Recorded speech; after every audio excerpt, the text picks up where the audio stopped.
The epidemic of left-wing violence and Antifa-inspired terror has been escalating for nearly a decade. Andy Ngo has been repeatedly beaten by Antifa, and including one assault that left him with a brain hemorrhage. They attack courthouses, they attack police stations, they dox and assault our law enforcement officers. Last week, independent journalist Nick Sorter was arrested just for protecting himself against Antifa. He did all this just trying to save our American flag from being burned. We're not going to stop at just arresting the violent criminals we can see in the streets. Fighting crime is more than just getting the bad guy off the streets. It's breaking down the organization brick by brick. Just like we did with cartels, we're going to take the same approach with Antifa. Destroy the entire organization from top to bottom. Let's not make any mistake. These individuals do not just want to threaten our law enforcement officers, threaten our journalists, and the citizens of this country. They want to kill them. Their agenda is to destroy the American people and our way of life, and this president is standing in their way. What we are doing at the FBI is simple. It does not require rocket science. We are following the money. Money never lies. We, in this FBI, will go after with the criminals with a vengeance. We will not rest until we find every single seed, money, donor, organization, and funding mechanism that we have. It should be clear to all Americans that we have a very serious left-wing terror threat in our country. Radicals associated with the domestic terror group Antifa that you've heard a lot about lately. And in Chicago, anarchists have surveilled at least 4 local ICE facilities and posted diagrams of the buildings online, meaning nothing but bad, accompanied by photos of specific ICE agents that they're targeting, one in particular who's a top person and a great patriot. In July, approximately a dozen Antifa-aligned militants stormed the ICE facility in Texas and then lured officers out of the building before firing dozens of rounds at police. They were crazy, frankly, shooting one Texas officer in the neck. And in Portland, Oregon, Antifa thugs have repeatedly attacked our officers and laid siege to federal property in an attempt to violently stop the execution of federal law. In addition, 2 weeks ago, a radical left terrorist in Dallas conducted a sniper attack on a local ICE facility, killing 2 people and leaving behind a note that read, "Hopefully this will give ICE agents some real terror." That's bad. This attack came the very same month that Charlie Kirk was assassinated by a far-left extremist who inscribed the words, "Hey, fascist, catch," meaning catch the bullet, onto the bullet shelf itself. The epidemic of left-wing violence and Antifa-inspired terror has been escalating for nearly a decade. These are agitators, anarchists, and they're paid. At least 3 of these courageous journalists have personally been victims of Antifa attacks. Andy Ngo has been repeatedly beaten by Antifa thugs for his work in Andy is a very serious person, too, I have to tell you. I've been watching him for a long time. Is Andy here? That's what I thought. Hello, Andy. I thought that was you. You're looking better than you do out on those streets, huh? You look much better. It's nice to have you. You feel a little safer here, I think, maybe. Well, not that safe, because you have them. You have to worry about that. But thank you very much. Andy Ngo has been repeatedly beaten by Antifa, and including one assault that left him with a brain hemorrhage. Only days ago, Nick Sorter was assaulted in Portland by a flag-burning mob, and we've made it 1-year penalty for inciting riots. We took the freedom of speech away because that's been through the courts, and the court said you have freedom of speech. But what has happened is when they burn a flag, it agitates and irritates crowds. They've never seen anything like it on both sides, and you end up with riots. So we're going on that basis. We're looking at it not from the freedom of speech. Under the Trump administration, we're going after Antifa criminals, and all who fund and support their campaigns are in serious trouble, and we have a lot of records already, a lot of surprises, a lot of bad surprises. Thank you, President Trump. And as you made clear, Antifa is a domestic left-wing terrorist organization.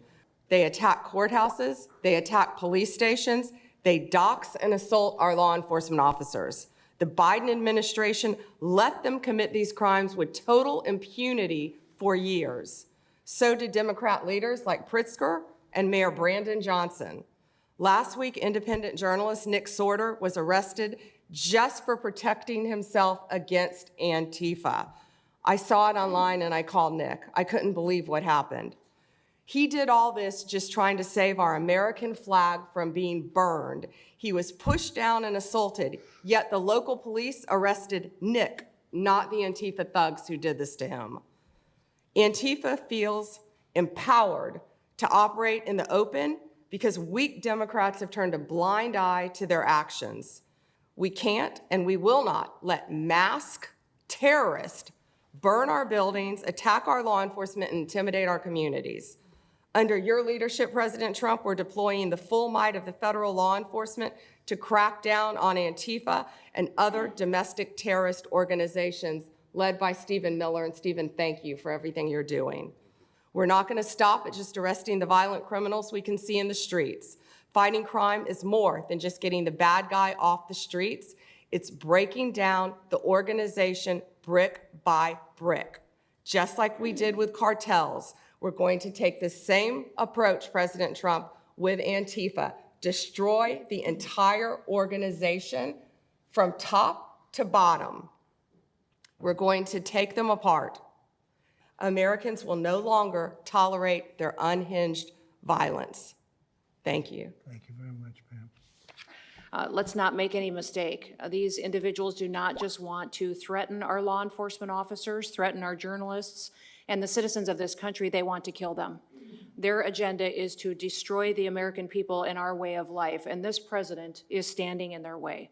He is stopping them from bringing their death and their destruction to the individual citizens in this country that just want to raise their kids and their grandkids in peace and in safety.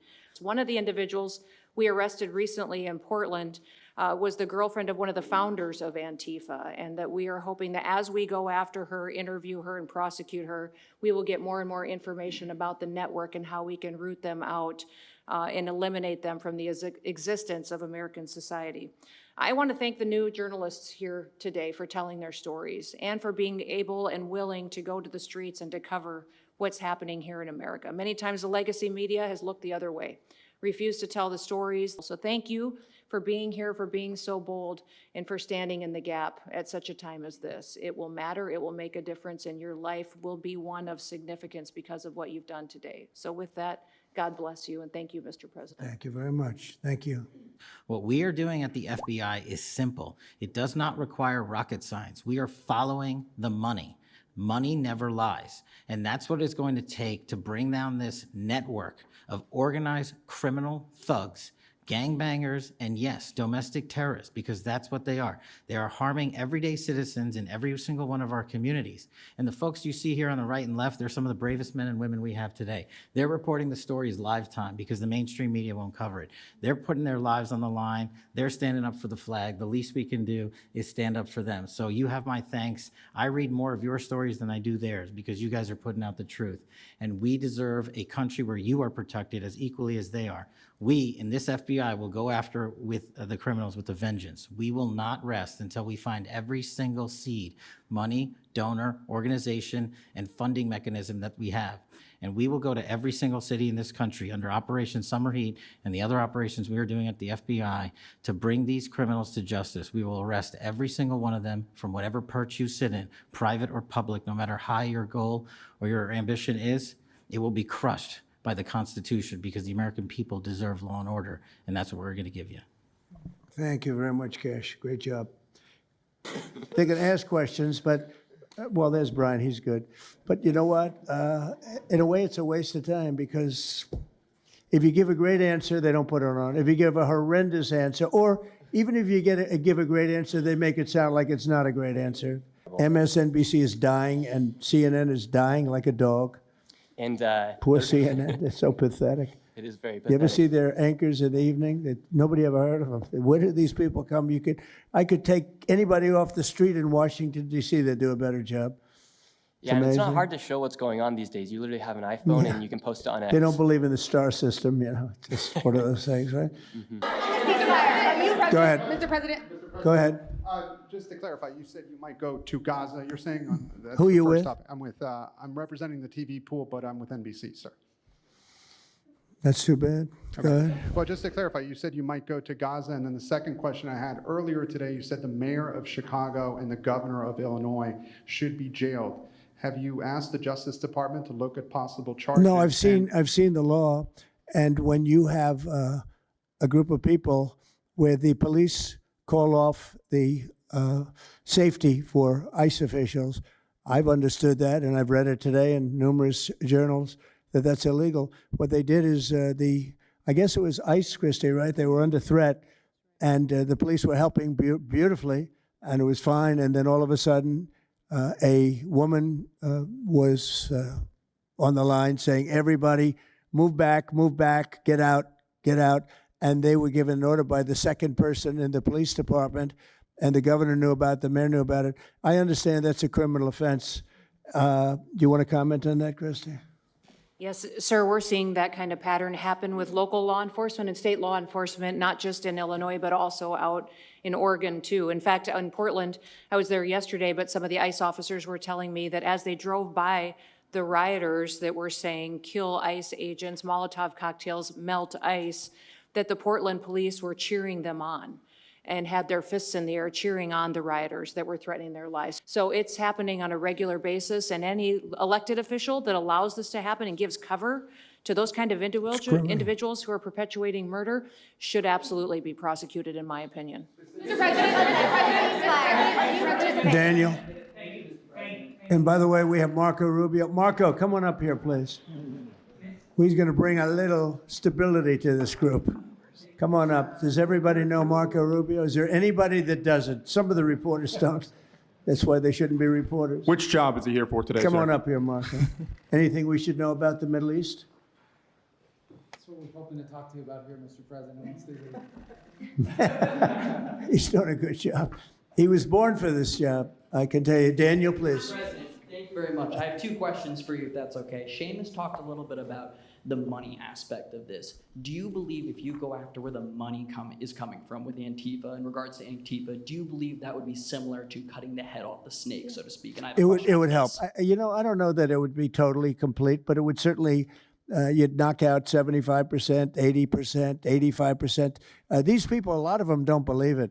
You know, when I watch them, I say, I can almost tell a pro by, they're like professionals. That's all they do. And they get paid by somebody.